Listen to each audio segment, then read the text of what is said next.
All right, all the articles and all the videos that we watch are going to be in the description down below. If you guys like any of the stuff, go check out the articles. Go check out the videos. We're going to watch Destin Laguirre talk with Phil Spencer about what Microsoft is doing. This interview is brought to you by people just like you. This first launch on Patreon and to YouTube members, so a big thanks to them for backing. If you would like to do so, you can go to patreon.com/SafeStatePlus or become a member here on YouTube. Phil Spencer, thank you so much for joining me after an incredible... Phil's lost a lot of weight. I'm sure he's doing some health kick or something. I don't think he's sick, but he's lost a lot of weight. I saw an interview with him from last year when they were talking about the 4 games that were coming on PlayStation, and he was like heavy set, man. You can tell, and it looks like he's slimmed down. I don't know if he did that whatever that diet thing is for like 30 for 30 or something like that. Direct. How are you feeling after that show? Oh, I love Direct. I mean, for me, there's obviously I see all the behind the scenes, so the teams and the studios doing all their work, letting us come in with our cameras and record stuff, and then seeing the community and how it responded. Yeah, Destin started. He left IGN, 7GN. He started his own solo project where this is his full-time job now, right? Which I gotta say, I don't care what you think about Destin, if you like him, if you don't like him. As a person that he has 2 brand new children, you know what I mean? Like they're under, I think his first kid's like 3 or 2, and he just had another kid or whatever. So he's got 2 kids.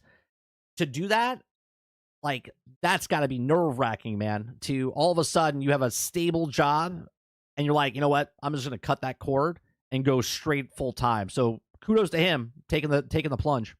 It was fantastic. So we all watched it together. We got together in a room here, even though we'd seen it so many times, but we still just get a ton of energy from that. It was a good day. Good day. Everyone really seemed to love it. Ninja Gaiden was a huge get. Props to CJ for doing some production work, I imagine, on that one. It's one of his favorite games. Can you give us a bit more of a peek into the Japan trip that made that happen? Well, it was multiple trips. I think I have a picture actually of me in their offices holding. Everyone's looking at the back and looking at all the stuff behind Phil, right? Look at that device that's up on the top there. It's a small little box that never came out. That's that not the dongle, but it's a much smaller Xbox. Well, we're holding a Ryu statue. That was probably 2017, like when we started hey, we should go do something. And then I'd go over, Sarah, Bond, and I multiple times a year. We needed to find the right studio to do the game. So that when Platinum, we got them signed up, and so it's been a good journey. It's been a long journey, but we waited because obviously the game's coming out in 2025. So in terms of launch, it's annoying to me that Phil Spencer's camera is not focusing. announced the launch. The Keystone. Thank you. This is a pretty tight turn for us. I know when I was there last Tokyo Game Show, I was in the offices and I was playing old Ninja Gaiden on my phone on cloud, and I saw somebody saw that I was playing, and I was like, oh, I better log off because I thought I was going to spoil. Yeah, because people watch him like a hawk, man. When he's playing, they're like, oh, it's Phil Spencer. Like he's playing something, so he's even aware of it. Spoil the secret, but yeah, it took a long time, but really great response, and I love the energy around 4. And getting to do the remake of 2 Black and to drop that in the show, and the support we had from Koei and Team Ninja and Platinum all up was just fantastic. It was a nice moment, especially for Xbox, because we have such a history with the franchise. Definitely a fun surprise for me. I downloaded it and played a little bit last night. Let's talk about games. So what was your favorite game of 2024? And now that you've made all these announcements, what are you looking forward to most in 2025? My favorite, so I usually try to take our own portfolio out because it's kind of unfair, I think. I will say I'm playing through retail. I say retail because we have debug builds for a long time. Retail of Indiana Jones, and I think Machine Games just did fantastic. I agree. I think they did a good job with Indiana Jones. Good game. Work on that. I'm really having a great time with it. But if I think about our third-party partners, my game of the year, I think I voted for it, was Metaphor, ReFantazio. I just thought the team did really What? Phil Spencer's playing other games other than what they make? awesome work. I love new franchises, kind of new IP, teams that are brave to go do that. Looking forward over the next year, so many games coming. I do have I will always have a soft spot for Doom, just given how many years Doom has been a part of my life. But I will say from the show, seeing Compulsion, their third game, like them evolving their capability as a studio.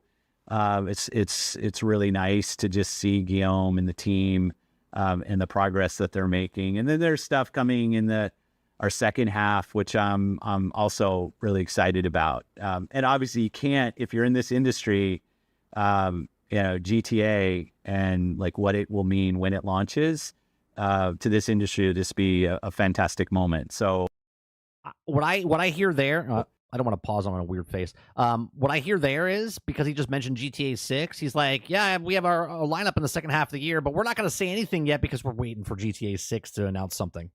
From a game standpoint, I feel really good about the lineup of things to come from first and third party, and a ton of fun stuff to play.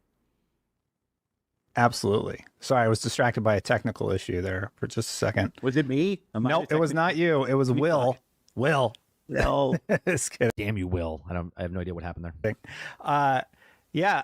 Anyway, that's a good transition point. We do want to take a bunch of questions from fans, from patrons who wrote in. And one of the pressing questions was about Satya Nadella's comments saying, we're redefining what it means to be an Xbox fan. So what does it mean to be an Xbox fan? Maybe you could define that for us.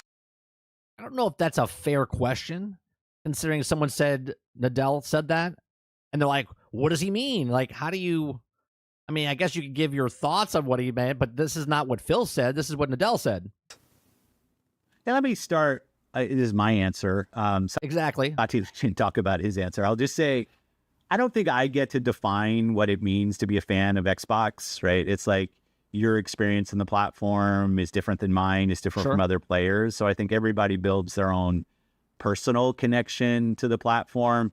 You know, the thing that's really driving us. That's with anything, right? If you like a game, if you like a movie, if you like a book, 1,000 people can read the book. One person like falls in love with the book. Everybody else is like, it's okay. But that one person that fell in love with that book sees it in a completely different landscape or a different light than other people, right? That goes with anything, not just video games and what Xbox means to somebody. This is how do we Same with PlayStation. Like someone might be like, yeah, the very first time I played a PlayStation, right? I mean, I still remember Atari. Right, the very first time my dad sat me in his lap and we played bowling together. Right, that's a huge factor in my gaming life. Right, I'm not in love with Atari, but at the same time, it really good memory of it. continue to innovate to make the best games possible. And when we look at the world today, the best games, the biggest games, the ones that fuel kind of reinvestment in new games that are coming or games that are available in as many places as possible. I want to rewind that. He's talking about big games helping other games. How do we continue to innovate to make the best games possible? Okay. And when we look at the world today, the best games, the biggest games, the ones that fuel kind of reinvestment. The biggest games that make the most money, they reinvest that into other games. In new games that are coming or games that are available in as many places as possible. So I want Xbox as a platform to be world-class at connecting players and creators wherever those players might be. And whether it's on cloud, whether it's on PC, whether it's on our own hardware and our own platform, which we love, or other places, we're constantly working at Xbox to make sure that everybody can play the games that they want to play. You know, one of the things I was really proud of yesterday at Showcase was we opened the show with the announcement that all of these games are play anywhere. And it was kind of just a text announcement. But for those of us that are playing on our handheld, like our Steam Deck. I don't know why they don't say that. Why put out a text when you could say it during the actual show? Decks, our allies, our Lenovo, like prototypes, console, like all of the. Look at Destin taking a shot. He's like the prototypes. Let me sneak that in there. It matters that my save game moves with me. Like I wouldn't want to have to start Indie again because I'm playing on a different platform. on a different device. I want to be able to play the games that I'm playing everywhere. And I think we learn a lot. So, real quick, as a gamer, right? If you're a PlayStation, Nintendo, Xbox, PC, whatever, okay, you're just a gamer. I don't ever see the problem with, like, even Steam. You can only play Steam games on Steam, right? You can only play PlayStation games on PlayStation. You can only play Nintendo games on Nintendo. For some reason, everyone hates that because Xbox decided to change what the norm is, and you could play Xbox games everywhere. And then the people that are Xbox fans, right? The people that are upset that the reason they bought an Xbox is so other people can't play their stuff. That's what they chose, right? They chose the Xbox because the games that they have that nobody else could play, right? I don't know if you want to call them gatekeepers or whatnot, but now you can play it anywhere. So if you're an Xbox person, and you're angry at Microsoft because you're like, well, now everyone can play those games. So now I'm mad because everyone can play those games. That makes no sense to me, right? Because if you're playing third-party games like a Call of Duty or Fortnite or whatever, where we can all play together across all platforms. It doesn't matter if you're on PlayStation, Nintendo, PC, or Xbox. You can all play Fortnite together. You could all play Call of Duty together. Okay, so that's awesome, right? A third-party game that everyone can play on all platforms. For some strange reason, the people that are on Xbox that are mad, that are like, well, what's the reason of buying an Xbox? You don't have to buy an Xbox. If you want an Xbox, then buy an Xbox, right? But you can still play. And if you're on PlayStation, you're like, well, I'm not going to buy an Xbox, but I'm still interested in their games. Okay, so then why get rid of your Xbox, right? And if you want to get rid of your Xbox, cool. Get rid of your Xbox. And then you can get a PlayStation. You get a PlayStation 5, enjoy the PlayStation 5 games, and then you can also enjoy the Xbox games. I never understood why people get mad because there's more places for you to play video games.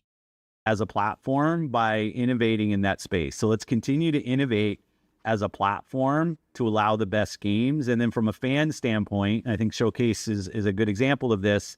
Let's make sure the best games will be on Xbox and that people will be able to play it, whether from our studios or other studios, and it's the best place to play those games. In order to be the best place, some of your competition have been utilizing AI features. So would the next Xbox use AI to improve graphics? Of course. I'll answer the question before he answers the question. Of course, because that is where the industry is going. Or enhance things in another way? I think it's really important in the AI space that we take the same lens of how do we use AI to make the player experience better or the creator experience better. We already have kind of auto up-res technologies, whether it's from NVIDIA, from us, from AMD, Sony's rolled out theirs as well. I think that can help, especially when you think about battery life product devices that are battery driven, where power is important. More resolution means more power. So if you can actually use techniques to up-res a screen, actually makes the techniques make fake frames. Techniques, battery life longer. But when we think about AI at a fundamental level, it's does it make our creators' jobs easier? Does it allow them to do things that they've never done before? And then on the player side, most of our AI investments today are all around safety and how we're. Yeah, but you guys are saying if you're one of those people that you then they shouldn't be able to buy it. Those people, if they hate Xbox so bad, they're not going to buy it anyway. You see what I'm saying? So the people that are on PlayStation that are buying the Xbox games are not the same people that shit talk the other side. They're just people that want to play games. Kind of making sure our services are as safe as they can possibly be. And we'll continue doing that. Like if we can make creators' lives easier and they can do things they've never done and make our services more secure and better for our players, like that's definitely a worthwhile investment. Got it. Is that sort of what was meant by, or at least partially, the largest technical leap you have ever seen in a hardware generation? That's Sarah Bond saying that, though. That's not Phil Spencer saying that. What was it, last year's show? I think that was Sarah's line. Yeah, that was Sarah's line. I think Sarah runs our hardware team. Like I think she's really you can't take someone else's quote and put it into Phil like he said it. Excited by the innovation that we're seeing in hardware, and frankly, not just from us. But when you look in the industry right now, I mean, CES, the headlines around new form factors for people playing video games on different devices. The Switch 2 announced was cool to see. So I think we went through a period in gaming where there was either a desktop or a laptop or a console, and that was kind of it to play video games. Now you've got, LG. We announced that you can play games there. You can stream games to different devices. So one of the things is just how many different devices are able to play the AAA video games that people love, and then making sure that our next devices are devices that are really defined by innovation and differentiation. And I love the roadmap that the team's putting together. I wonder what they're doing. Obviously there's a handheld, which I think is stupid, because you're gonna have so many different handheld devices.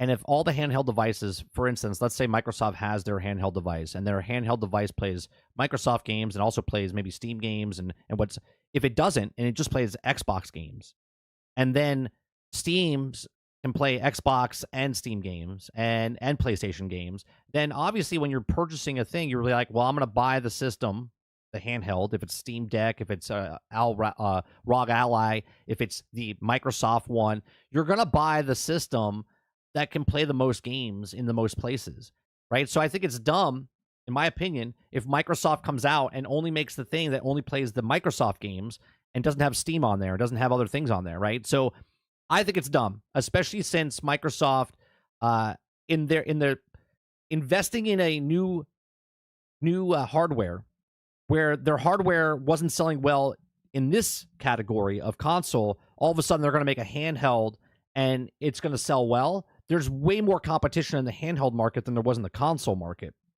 and I think it would be more valuable if they just worked with companies that made those things, okay, and then play those games on those devices. Right? Okuda Papa says, interesting that he mentioned NVIDIA. Thank you very much for the $2 super chat. Good there. You brought up CES, so I'm going to go there. How are those Xbox handheld prototypes you teased to Bloomberg coming along? You have to use the product, right? And that's what we do, whether it's the products that are in market today. I think it's important, the partnerships that we have with the OEMs, thinking about our Xbox experience through the Xbox app and how it performs on smaller form factor controller driven. That's what they're going for, right? The app, which you can, access all of your stuff, play your games, buy your games. That's where they're going for. And devices, how we're streaming, how Game Pass shows up. It's not just on the device side, but yes, device innovation has to happen, but also our services, our UI, our games tested on those platforms, on those screen sizes, on the devices that perform at that level of performance. It's a lot of work for us to stay on top of this, but it allows more people to play the great games that are out there. And for the industry, I just think that's a critical thing for us to be focused on right now. Yeah, ripping the Band-Aid off on that topic while you're there, are all Xbox games going to PlayStation someday, or will there still be exclusives? How are those red lines looking these days? I think everything's up in the air, but it all depends. See, this is another thing I don't understand. Everyone's upset because Halo is potentially going to be on PlayStation, right? And as a gamer, I don't understand why that affects anybody whatsoever. It doesn't, right? You're just a person that buys the games, right? So buy the game where you want to buy the game. But Halo has been on multiple platforms for 2 decades. 2 decades. It was on Mac. I don't remember people saying that, oh my God, the brand is dead because they're putting it on Mac, right? Halo was on Mac way back in the day. It's been on PCs for decades. And yet now, because it's going to PlayStation, everyone's losing their collective minds. The red line, just to be clear, was of me responding to an answer. I sometimes gets positioned if I kind of ran out with a red lines t-shirt on. We are finding that our games shipping on multiple platforms is a good thing for Xbox. It makes Xbox stronger. Well, of course, because more people potentially have more time, or more people have more potential to play your games. It lets us do shows like we did with Showcase with great games, give our game time teams the time they need for us to invest in platform, for us to invest in hardware. I think all of this is part of what Xbox is going to be when we go forward. When you ask the question like no, I mean, there's Xbox games that have shipped that we're not going to put on other platforms. Some of the things we'll look at how they do, but you're going to see more games, not just shipping on PlayStation, shipping on Nintendo. We'll continue to support Steam. I have to find it. I'll have to find it. It was back in, I think, 2019, maybe early 2020. I said that Xbox would be on Nintendo. I said Game Pass. Specifically, I said Game Pass. Now, obviously, Game Pass is not going to be, at least yet. But in 2019, on GXG, I remember talking about how Xbox would be on PlayStation as Game Pass and also Nintendo on Game Pass. Now, obviously, again, I was close. Not bad for 5-6 years ago when I said that Xbox will be on these platforms, and I said because of Game Pass. But they're just taking their games and putting them over to these platforms. So I was close. I said they would be over on these platforms, and people told me I was crazy. The way that they ship, we want our games to be in places that people play. We think that enables us to do more on platform, do more on hardware, and it's a good system for us that works. It doesn't mean every other company's got to do it that way, but it does mean, I think, well, they don't have to do it that way until, like I said in the other article that we talked about earlier, if it works and it's proven that it works, then everybody else will jump on board. Just like if a Battle Royale came out and a Battle Royale was making a shit ton of money, and then all of a sudden all these other companies started making a Battle Royale. No one wants to be the first, right? But they'll jump on that bandwagon as soon as it shows that it's making money. I think that measuring our progress is different than maybe we measured the progress of Xbox or a console-only platform 10 years ago. It's why we talk a lot about players. I think a lot about the hours that people play on our platform, where we're seeing growth. And this has enabled us to grow in places that we don't normally. Our fastest growing region right now is Asia in terms of players. And I think about hours. Our fastest growing hours is on cloud. It's amazing. But cloud is not going to be a thing. Don't worry about it. Us finding players in places that people want to go play. They want to buy a console. They want to buy a gaming desktop. Great. Our games will be awesome there. Our consoles will be a great place to play. But let's let games live where. Gamer says if they had 80 million install base, this wouldn't have been a case. It's hard to look at that and say that what you're saying is true because hindsight is 2020, right? Obviously, if you're the industry leader, then you wouldn't have to. But let's say they were the industry leader and they decided to do this. Do you think the other people that weren't behind them would follow suit faster? Right? You see, it's very comfortable at the top, right? When you're the top, you don't have to make choices and stuff. You can just sit back and relax because that is what's happening, right? You're the industry leader. Sony was that leader. Xbox is not the leader, and they're taking this chance of going this direction. If they were in the lead and they did this, everybody else would follow suit right away. But these guys are comfortable where they are. Nintendo and PlayStation are comfortable because they don't have to. They're okay with their 120 or 150 million user base across their platforms. Okay, Xbox across their platforms, they're around 80 million or whatever it is between Xbox One and Xbox whatever. Okay, but they're much larger now because of the cloud. They're much larger now because of PC, and that is where they're going. So you to say that you might be 100% correct by saying if they were 80 million, they wouldn't do this. I beg to differ. Microsoft wants to keep doing this, and there's still a saturation point in consoles. Okay, there's still a saturation point. And if Microsoft was the leader, they would have been like, well, we can't make all the money yet, but what about if we went over to PC and shade all our games? They would do I think they would do the exact same thing they're doing if they were the leader or if they are right now. It looks like they're doing what they're doing now because they're struggling, but I think they're doing it because they can, because they're Microsoft. They have so much money to play with and to experiment with, just like Nintendo. I call them Crazy Uncle Nintendo because they have so much money. They can experiment with new consoles and new things, and if it fails, it doesn't matter because they have such a strong core player base that's been loving Nintendo since I was a wee lad. Their players want to play them. Got it. I remember a speech you made at some point. It was something like, we're doing 4 games. Those games aren't Indiana Jones and Starfield. Indiana Jones has an exclusivity window, to be fair. Can you solidify that Starfield's staying put for the time being? No, like I'm not. There's no specific game that. Yeah, I don't. Look, they pay a lot of money for a lot of people to see if is there a player base, is there interest in this game. Halo going over would make 100% sense. There's a lot of interest in Halo.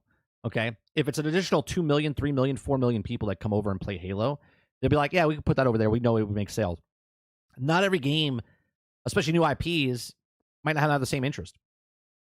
So to say that Starfield is going or not going, I think it's a case by case, which he said over a year ago. This kind of goes back to my red line answer. Like, there's no reason for me to put a ring fence around any game and say this game will not go to a place that it would find players, where it would have business success for us. What we find is we're able to drive a better business that allows us to invest in great game lineup like you saw. And that's our strategy, right? Our strategy is to allow our games to be available. Game Pass is an important component of playing the games on our platform. But to keep games off of other platforms, we don't think is the path that that's not a path for us. It doesn't work for us. What we're doing now, we think really enables us to build the best platform for the world's best games, because the world's biggest games are available in multiple places. And more creators are asking us, how do we stay connected when our game might be playable in all these different places? And we want Xbox to be absolutely the platform that enables that. We think that makes us unique. Most of the other platforms out there are single platform on single device, whether that's PC, whether it's mobile, whether it's a console. And we want Xbox to be a platform that enables creators across any screen that people want to play on. Right. How do you make yourself different? You got to stand out. Their standout is, well, everyone else is doing the traditional stay on your platform, and we're not. I hear you. That makes absolutely perfect sense to me. I do think that some fans are a little concerned about, how should I say it? Xbox losing its identity, maybe? Everyone uses identity. Everyone loses identity, right? Let's take an example here. You're in high school and you went through your emo phase, or you went through your sports phase, right? You adapted and hung out with people because that was, at that point, whatever you were doing, right? And then all of a sudden, you grew up. You changed, you adapted, and you went, I'm no longer this person, and I changed. Now, as a business, it's different.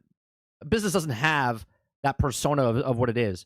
The business of Xbox was, they came in as they're another gaming platform. They're a person that's just they made a gaming, just like PlayStation, just like Nintendo, just like Atari, just like a Sega, right? Just like all these Neo Geo, all these other things that came out, right?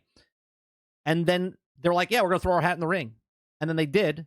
And it was like this normality of, make a console, here's some exclusives, that's what it is. And then they changed it. Everyone's like, ah!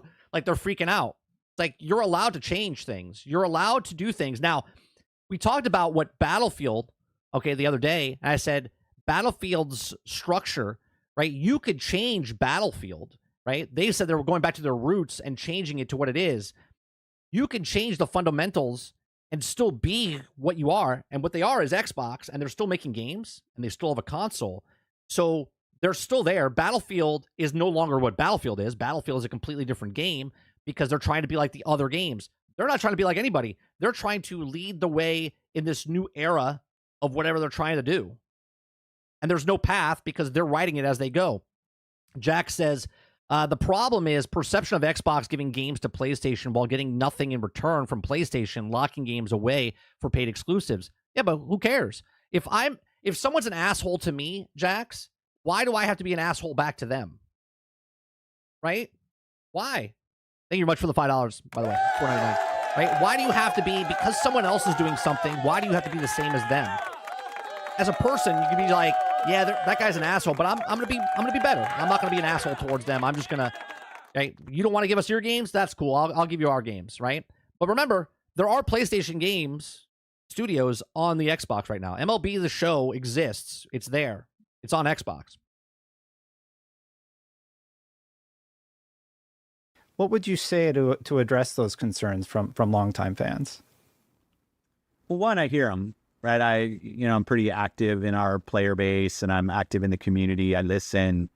I think our identity will continue to evolve, which it frankly always has. Of course it does. But when I hear concerns about, is my library of games safe? Am I still going to be able to play the games? And I think over the years, I'm proud of the commitment we've shown to respecting purchases on our platform.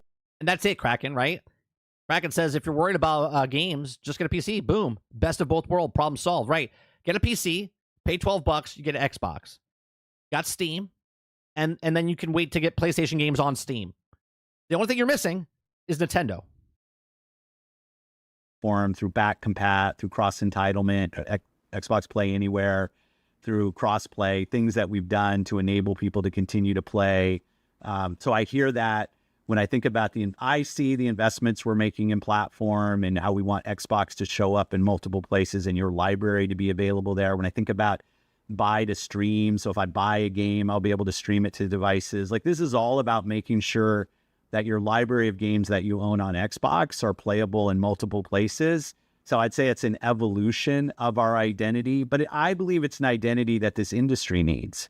When you think about where this industry is, I gotta rewind that for a second. I gotta hear what he's saying. When I think about buy to stream, so if I buy a game, I'll be able to stream it to devices. Like, this is all about making sure that your library of games that you own on Xbox are playable in multiple places. So I'd say it's an evolution of our identity, but I believe it's an identity that this industry needs. When you think about where this industry is now and you see the challenges, the business challenges. Right, Argus, right? Get Game Pass Ultimate. Get on console Game Pass, day one releases, and PC Game Pass included. Massive W. Yeah.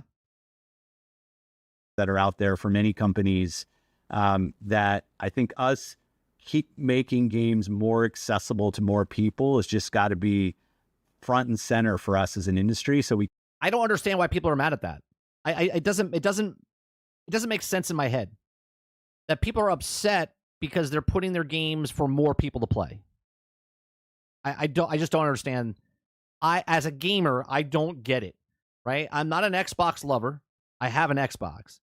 I'm just confused on why people are like, I'm like, here's $10. They're like, I don't want your $10. Like, I'm just giving you $10. You're like, just take the $10, right? They're like, no, I don't want it. It's like, I don't understand. I'm giving you stuff. You can play it here if you want to. If you don't want to play it, you don't have to play it.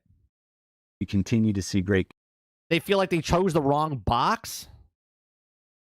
That is so close-minded. Not saying you, Jones, but I'm saying that's so close-minded.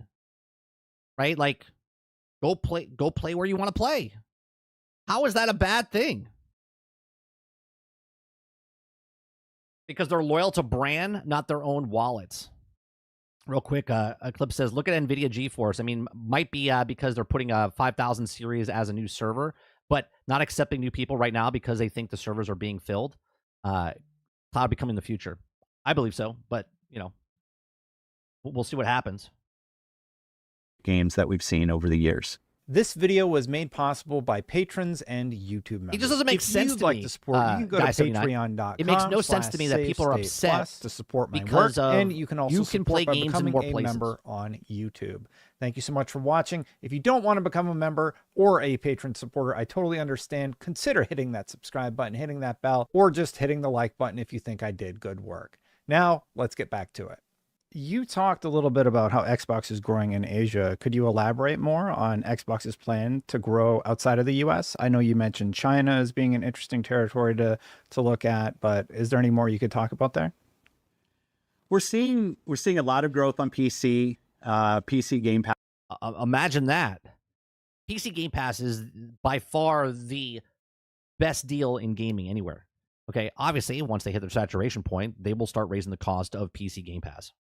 Is doing really well. Our Xbox app on Windows continues to evolve, and it's fun to see the work that the team is doing and how people are engaging with Game Bar and our Xbox app, our portfolio. We made the decision, as you know, years ago that our first party would ship both on Xbox console and PC day and date. And for the most part, we've been able to deliver that.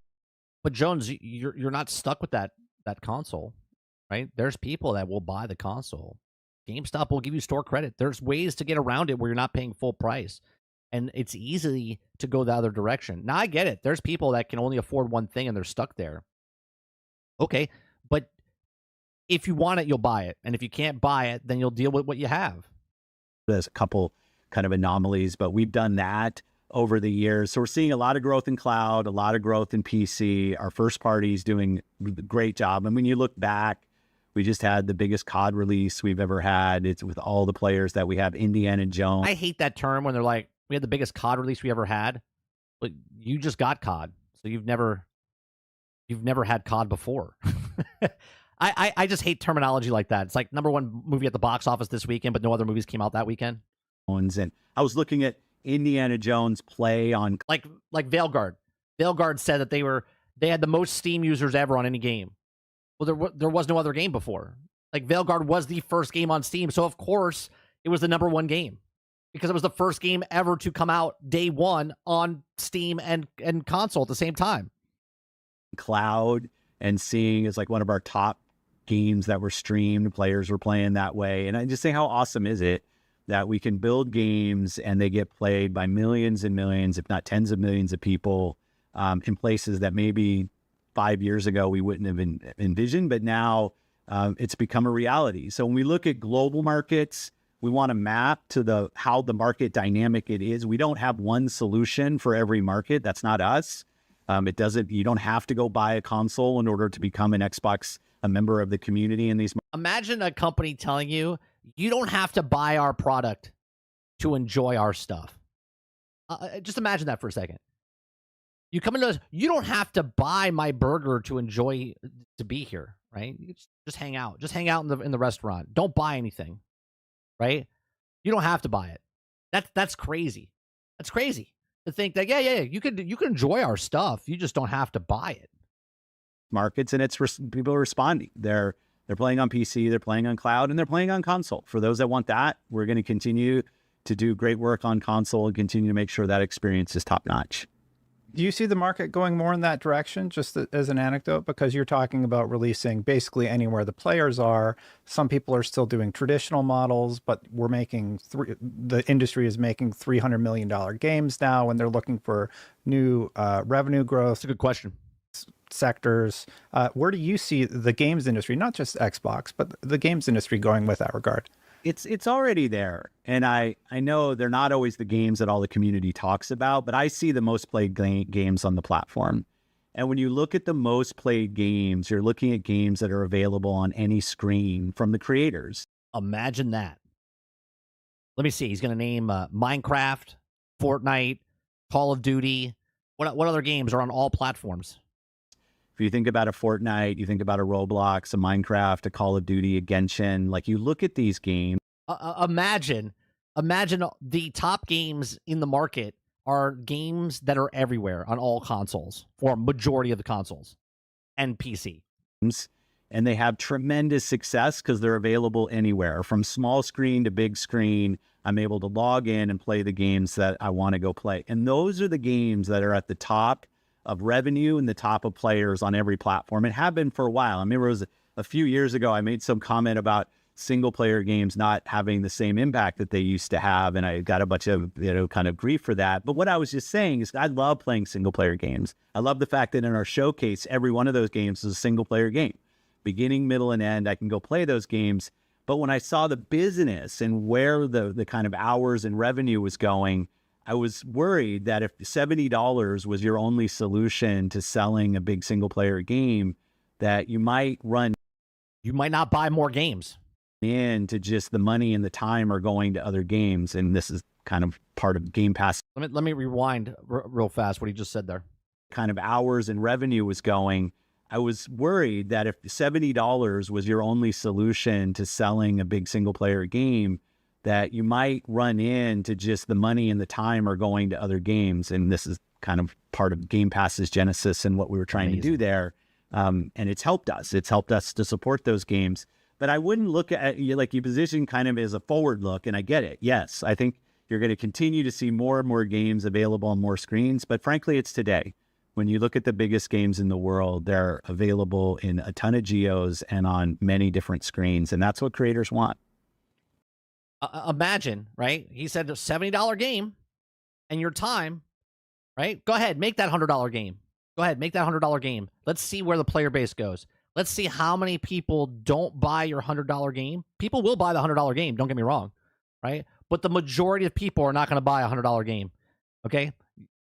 You go to 80, you're on that cusp. You're on the cusp of people that might buy a game, especially for a single-player game.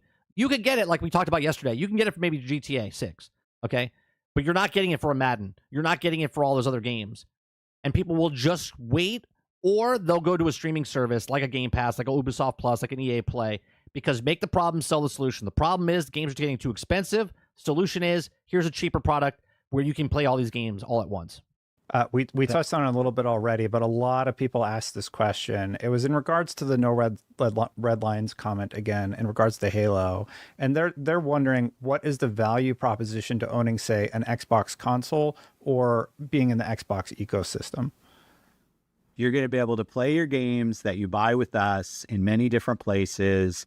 Your state, your save game. Like, quick story: a friend of mine who I work with, she's younger than I am. She never played the Gears game, so we're going through and playing Gears from back. Started on 1, we're now on 3. They're all co-op, so we're playing together.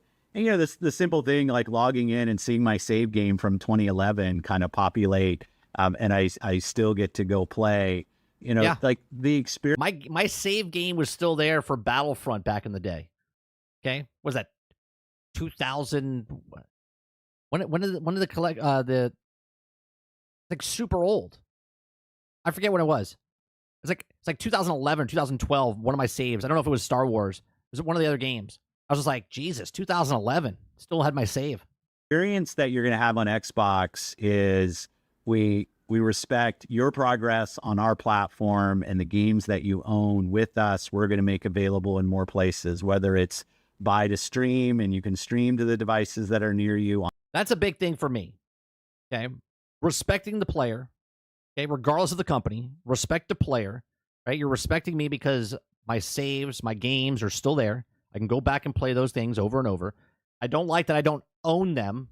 Okay. Because if they do ever shut down the servers, then I can't play it again. But it doesn't really matter because the Battleborn. I would love if they bring Battleborn back. They got Gigantica back. Maybe they bring Battleborn back, the single player. On console or PC, like that, I think that's our value proposition of Xbox. And on the hardware side, I want us to innovate and make the hardware the differentiator. Like, we've gotten into this space where the differentiation on the hardware has gone down, and it's really been locked games that you've tried to make the identity of the hardware. I love when I see handhelds, when I see kind of unique things that hardware manufacturers do, and I want our hardware to compete on power and on innovation. So let's have our platform continue to innovate with services and the hardware work that we're doing, whether it's control, whether it's power, mobility, whatever it is that we're focused on. And let's have our games reach you as the person who's investing your time and your money in our games wherever you want to go play. I think that's our identity going forward. And it's working for us now. And I love the innovation. Is there going to be a world where all their games are played everywhere and then their identity changes 20 years from now and you can only play on the console again? Everyone's like, oh, God, you're losing your identity where we could play everywhere. Now we can only play in one place. Innovation that we're able to bring through doing that.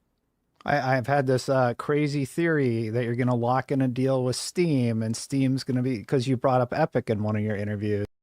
Let's see if his eyes move, if he smirks, if he laughs, if he giggles. Okay, because I said Steam might be coming. How are you? Poker face. You and Gabe. You guys been hanging poker out, face, chatting Phil. I wouldn't, like, we tend not to lock up things when we do. We have a great relationship with Valve, and I mean, obviously they're right down the road from us. And the conversations we have, listening to them as a developer on Windows, as a publisher on Windows, as a storefront on Windows, and the things that they would like to see. I know Jason Ronald at CES talked a little bit about our work on Xbox with our Windows team here. And I think us, as much as we listen to game creators on our platform, listening to what Valve and Epic and Discord and others have to say about what it means to be on Windows with a great gaming service, and how we as Microsoft and the Xbox team continue to evolve those things. What about if Steam, not just the Steam Deck, but what about if Steam and Xbox just team up, right? Because the Steam Deck hasn't really sold very well, for Valve. I think it's sold. I think it's like 3 million copies or 4 million copies, which I guess is good, but for that handheld. But what about if Steam is like, we're not going to make a Steam Deck, but we're going to work with Microsoft to make the next handheld, and they team up? Now that would get me interested in the handheld for Xbox. Very, very important. Not like lock up kind of way, but their voice in the evolution of our platforms is so important. So confirmed. Steam on the next Xbox, confirmed. No answer. He's not saying, he's smiling, so it's got to be some truth to it. This is an interesting one. So I had reached. I like how Destin keeps straight face. He's like, so what? No Steam on Xbox. Feels like I can't say. Nice one, Destin. Out about this one, and I'm working on a separate thing, but I'll just ask you directly. Would you ever consider dropping or adjusting the Xbox Series S parity clauses with the Xbox Series X, those sort of requirements? Some developers have brought up difficulty optimizing for the Series S. Can you tell us any more about plans there? Yeah, in a way, I think about it in almost exactly the opposite way right now. With the rise of handheld PCs and even the introduction so far of the Switch 2, as developers, we're building on more device specs, from lower powered, because they're battery powered devices, all the way through things that plug into the wall. I actually think we have a real advantage because we've been targeting S for quite a while, that our games have been built and they're portable across many different specs. So when we look at something like a Steam Deck or a ROG Ally or something, we've got this S version of the games that's more tailored to the device specs of a lot of devices that frankly. So what I hear there, Sarge does drop the potato. Listen to what he's saying, Sarge. Right? Listen to what he's saying. I've said something similar to the past where I said, if they come out with a handheld, this is why I said they shouldn't do a handheld. I said because the handheld is going to be another parity problem with their systems, right? Because you have to make for the lowest common denominator, which is the S. So it has to run on the lowest tier stuff, right? When you go to Steam and you look at the recommended or low recommended, the low specs and then the recommended specs, okay? Or the minimum specs and the recommended specs. That is what Xbox is right now. The minimum specs are Series S, and then the recommended specs are the X. And I said if they put in a handheld device, that would be another one that it would have to run on that device. And I never thought about it. What he just said was that the S is that handheld device. So because it runs on the S, it will run on that device. So basically what they've done the last 4 years is made games that they know will run on the next handheld device because it's got basically the same type of processing power as the S. Are getting introduced right now. And I think that helps us. And frankly, the scalability of engines today allows them to scale from ray trace enabled multi-$1,000 graphics card on desktop PCs, all the way through a handheld battery powered device. So for me, S has been helpful in our portfolio.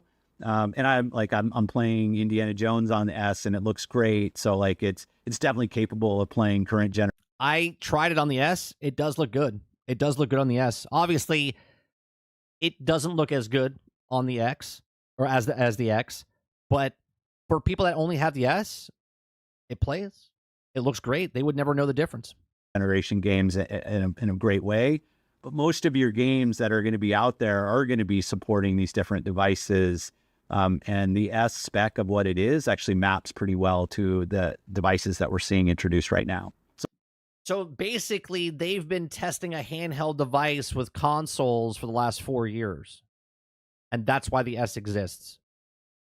I don't know if that's what they had planned for the very beginning, but very interesting. So I think it actually is an important design point for teams going forward, that kind of power performance mix that you see in the Series S.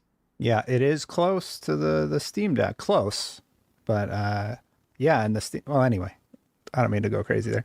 Let's talk about the double A. The double A. I had the pleasure of producing one of the dev directs for, or not dev directs, the indie showcase for Xbox on the IGN side.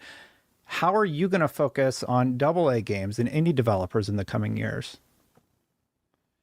We're going to continue to invest in the market. We obviously do a lot of, I'll call it kind of buying of content, investing in the market through Game Pass, which has been. I was going to say they're not holding off independent developers. They're paying the independent developers to put them on Game Pass, and they're still able to go play and put their content on other platforms.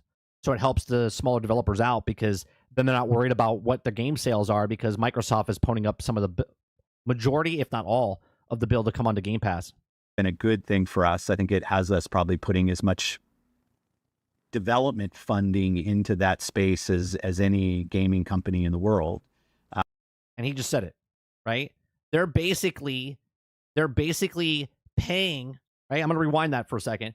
They're basically paying the full funding of that independent developer than anybody else that if they were developing it for that console. Listen to them again. Which has been a good thing for us. I think it has us probably putting as much development funding into that space as any gaming company in the world. Right? So putting it there, maybe they're not paying it completely full, but they're putting enough in there that basically if I was an independent developer and I went towards a company, they're putting as much money into them as if they were just making exclusive, but they're letting them go everywhere. And I'm proud of that work that we do. But that's obviously just the Game Pass portfolio. So we want all games to be successful. We're trying to do more and more on the platform to showcase, because what we hear from the audience is there's a lot of games right now, and discovery, regardless of where you are, whether you're on PC, on Xbox console, like just how you get discovery for your games. That's going to be a problem no matter what. We've talked about this in the past as well. There's just way too many games, right? You would spend more time just scrolling to find what game it is. Look at when you go to Netflix or any other kind of streaming service for media when you're trying to watch a show, or even looking for videos on YouTube. Just a wall of just thumbnails, and you're trying to figure out what should I watch. And by the time you figure it out, like 20 minutes have passed and you've lost on what you should watch.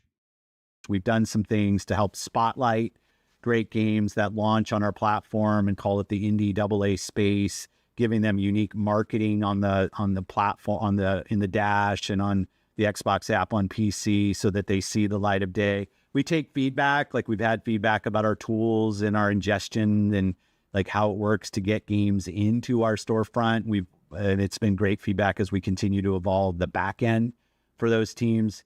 And just spotlight when great games are out, regardless of the team size. But it's critical for our industry that it doesn't become just around multiple $100 million video games. Like it would just choke off such a creative outlet that we get. It was great seeing Balatro like up for Game of the Year at some places, and you want that.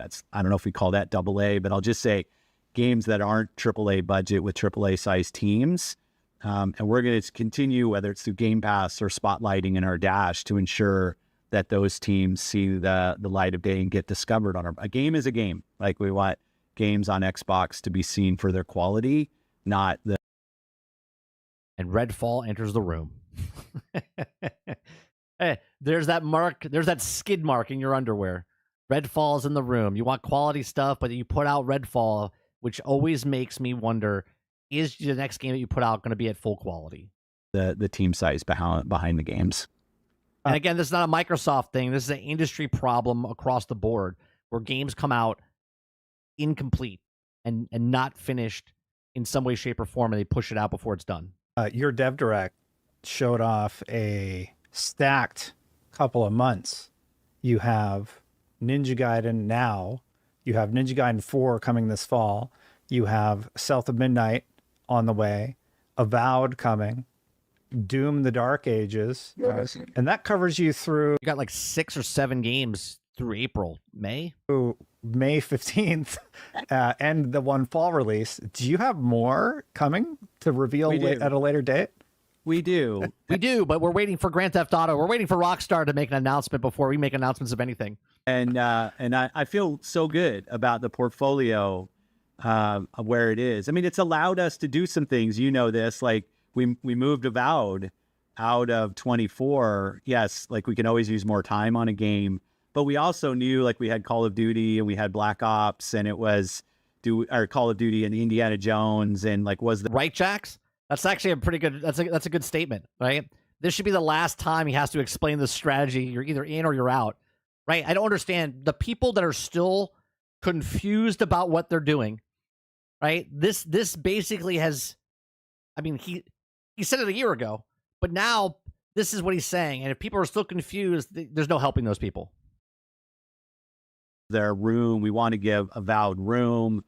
So as we look forward, right, it's been nice to be able to give some teams time because the way the portfolio's lining up to make sure we get the right level of time for the teams to evolve their creative ideas. And I know in some cases I hear from the community that maybe we announced some things too early. I want to hear about State of Decay. I want to hear about Everwild. I don't want to hear shit until it's ready. I don't want to hear anything about your games unless they're almost done. Almost done, meaning you announce Doom, it comes out in May. That's 4 months, right? Like it's done, and when it comes out, it's working. Not waiting 8 months, 10 months, 12 months. I want to hear about Contraband. Like I have the list. I forgot about Contraband. But I'll say that on the positive side, I take that feedback and I get it. On the positive side, this is allowing us to take more time on the games because the portfolio is rich and it's deep. For Game Pass players, they're getting a great flow of great games. If you like to buy your games, they're all available, obviously, to buy. You can stream, they're playing anywhere. Like, go play. Like, how many times he has to repeat it, though, Jones, right? Jones is like, they will understand eventually, right? Right? It's like that insert the meme with Padme talking to Anakin. Them. But we're in a good position that it's allowing us to. Jack says Star Wars Outlaws wasn't done, 30. You powered through that. Yeah, no, it wasn't done. I enjoyed it, but I would have enjoyed it more if it was a complete game. To kind of tune the portfolio. And also, like I said, a mix of single player, multiplayer games. I want to be able to invest in different genres. It's not all about one thing. It's about making sure whether you love Flight Sim or you love Aura. Flight Sim's another one, right? Flight Sim came out. It was broke, man. Flight Sim on console was broke. Okay? You can't do that. You can't release a game like that. And I understand they don't care because they're like, oh, it's no big. I have a question. I just noticed this behind his head. Is this the handheld behind his head, or is that something else? Is this the handheld behind his head? Or it's Towerborn, or it's Indiana Jones. Like, I want to make sure there's not all players play all games. We all have our favorite genres that we love. And I want to make sure our lineup just has something for everybody. Last one for you. I'm looking at the timeline over the next 10 years for Xbox and realizing you'll be at retirement age in the United States in about the next 10 years. So he's only 54? Man. What do you hope Xbox becomes over that period of time? Huh. Man, that kind of like got him out of nowhere. You know what I mean? Like, he asked him about retirement. He's like, damn, am I going to retire? The thing that drives me, there's two things that really drive me. One is more industry, where I have a fundamental belief that gaming is a good thing for the planet, that people coming together with interactive entertainment, talking about the stories that are told, collaborating, cooperating in games. They mentioned I'm playing through Gears and just what an awesome time it is. Some of my best friendships have been built that way. So I want gaming to continue to grow because I do think it's just a fundamentally important part of entertainment. I think it's better than any other form of entertainment. Yes, I'm biased, but I just love the way it builds community and bring things together. There's always things we should be careful of as an industry and how we learn, but I have a fundamental belief there. So then when I go to Xbox, I want us to be part of that. I don't want us to fall into we do tomorrow what we did yesterday because it's what we've always done. I like that, what he just said, right? I said it earlier. right? Everyone thinks that the console is because that's traditional and it's like this is the game made for this console and that's what it is. What he just said is perfect, right? We're not just doing it because you do it, right? Because that's just the way it's done. Like, why? Here, I'm going to rewind that again. Other form of entertainment, yes, I'm biased, but I just love the way it builds community and bring things together. There's always things we should be careful of as an industry and how we learn, but I have a fundamental belief there. So then when I go to Xbox, I want us to be part of that. I don't want us to fall into we do tomorrow what we did yesterday because it's what we've always done. Right. I don't want us to be afraid to innovate. Some of the things will work great. Right, just be stale. Well, that's what we do. Like, well, why do you do it that way when there's an easier way to do it or a different way to do it? Some of them won't, but let's stay nimble, whether it was back compat, which we weren't supposed to do because it was going to hurt game sales on the next gen, whether, it's even like going back to live, but I think about whether it's Game Pass and whether that's a good thing. I remember the debates around whether we should allow free to play on console and should subsidized hardware have free games, and that'll be but like, let's make sure that we stay as a team that's willing to take risks, learn from the things that work and from the things that don't work, and that our teams feel like they can take those risks and be rewarded. We're not perfect there, but it's something I aspire for with the teams. And like if I could enable anything in my time here, it would be that we continue to innovate, not be defined by what was yesterday, but looking forward to what creators and players want tomorrow. Bill, that was a really great answer. Thank you. I didn't think about it before. Yeah. Well, I was just looking at the timeline, realizing that, Shuhei Yoshida just retired and yeah, maybe it's a good friend of mine. Congrats to him. Like his role in this industry, Ted Price. Yeah, Ted Price. I exchanged some Ted Price is an Insomniac, right? Mail with Ted. We did Sunset Overdrive with him in the role that he's played with independent developers. David Haddad from Warner Brothers. Like it's it's always a turnover, but it's good. With every move on for any of us, it means more new voices and new perspectives in this industry. And I think it can continue to evolve and grow. Xbox is going to have a hell of a time trying to fill his shoes when he leaves. If you liked him or not, what he's done for Xbox and the brand from what it was, the disaster, he got handed it to what it is today. Like, you better hope someone's as diehard and as a fan of gaming as this man is as a CEO, because you can have CEOs come in that all they think about is the bottom line. This dude's playing games all the time you guys think he's sick? I don't think he's sick. Okay. I think he was fat and obese before because he was traveling a lot and doing stuff, and now he's thinned out. I think he looks healthy as hell. I think we think he looks sick because you saw how fat he was.